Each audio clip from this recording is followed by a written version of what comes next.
Quebec Liberal leader Charles Milliard was the guest of honor yesterday at the Economic Club of Canada in Toronto. Milliard delivering a speech proposing the implementation of a francophone economic outreach strategy and presented himself as the only federalist among all the political leaders in Quebec. Our next guest is a regular contributor to this show and just so happened to moderate yesterday's event. The one, the only, Tasha Kheiriddin is on the line. Tasha, welcome back.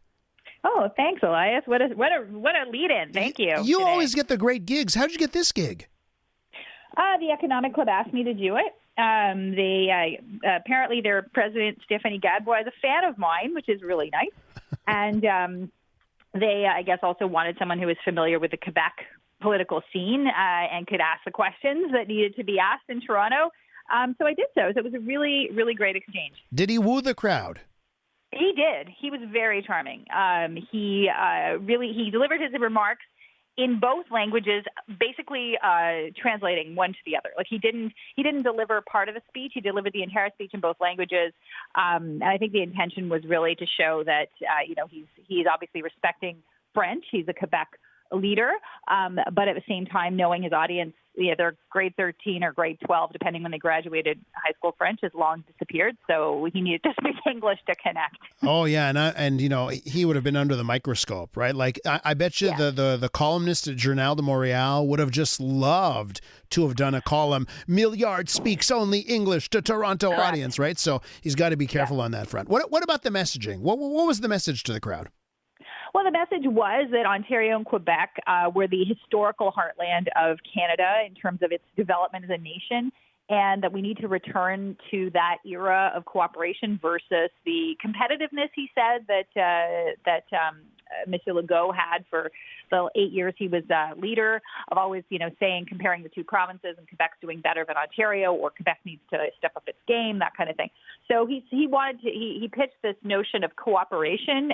He said one of the first priorities of his government would be to have agreements with Ontario for labor mobility, for transportation, of goods or exchanges of goods, and making sure those barriers come down between the two provinces. Asked him for some specifics. He didn't have a ton of specifics, as in this area or that area, but he did say that the goal is to find that common ground and, make it just easier for the two jurisdictions to have almost like a common market and a common face to the United States as well, which I thought was interesting when I asked him that question. Would we, make a common front? I said, would you go with Doug Ford on CNN? He goes, I'd love to. So,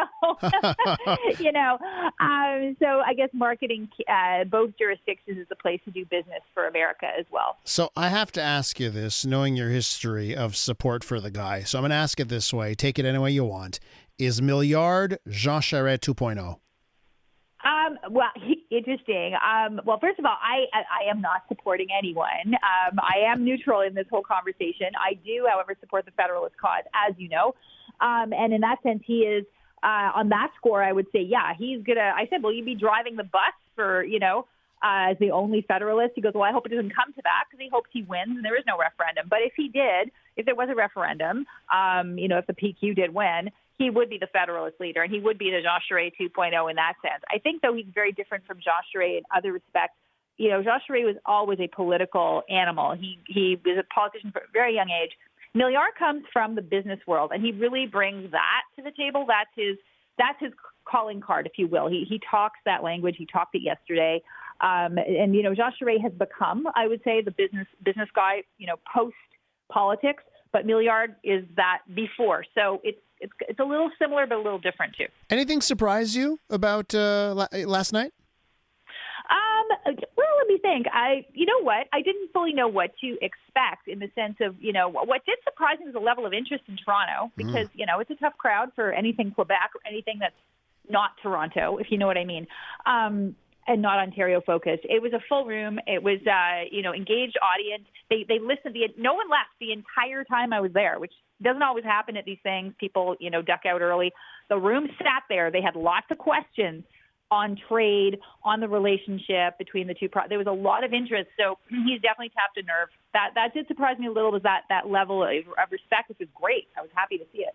I was surprised this week at how much there was a discussion of, okay, let's try and emulate Ontario more. Let's try and emulate Doug Ford a little bit more in Quebec. What's your perspective on that front? Because, you know, I love the perspective from Ontario about just what Doug Ford's record truly is. Like, in Ontario, is he perceived as some sort of economic engine force, or is it a much more mixed bag when people review his record so far as premier?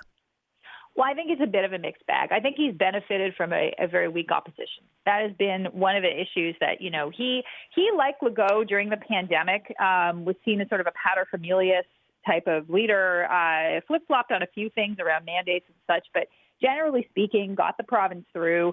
And then subsequently, they were really, the rest of the Liberals, you know, basically cratered. And they went through a leader, Del Duca, who was really weak. Bonnie Crombie, he surprised her with an election a year into, you know, his mandate. She wasn't ready. She's gone. The NDP, no one wants to reelect them as government because we still remember Bob Rae. I mean, you know, easy ride. But he's had a lot of scandals. The Greenbelt issue of developers being favored. This thing now with the plane that he bought and sent back then, trying to prevent people from FOIing his phone. There's an RCMP investigation ongoing into the Greenbelt. It's been years. No one talks about it. It's quietly ticking along in the background. Now Caroline Mulroney left. Interesting. People are like, what's going on? Are the rats leaving the ship? I would never call her a rat. She's lovely. But you know what I mean? Yeah, that image of people are just going. But he's still form government if we had a vote tomorrow. We'll see what happens when the Liberals have their new leader. Rumors is, I mean, Navdeep Bains is throwing his hat in the ring.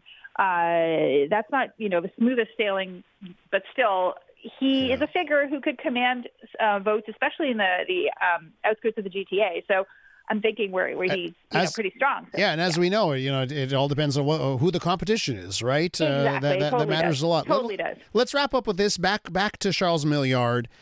You've been around a lot of political beasts in your career. Mm-hmm. Does this guy have what it takes? Well, I think he does. I think he's definitely, you know, as a figure, he is charming. He speaks well. He is the politician in that sense. Does he have the instinct? He has to hone that. We saw the issue around the Clarity Act and the notwithstanding clause, rather, that whole thing. He got a bit of a hot water there.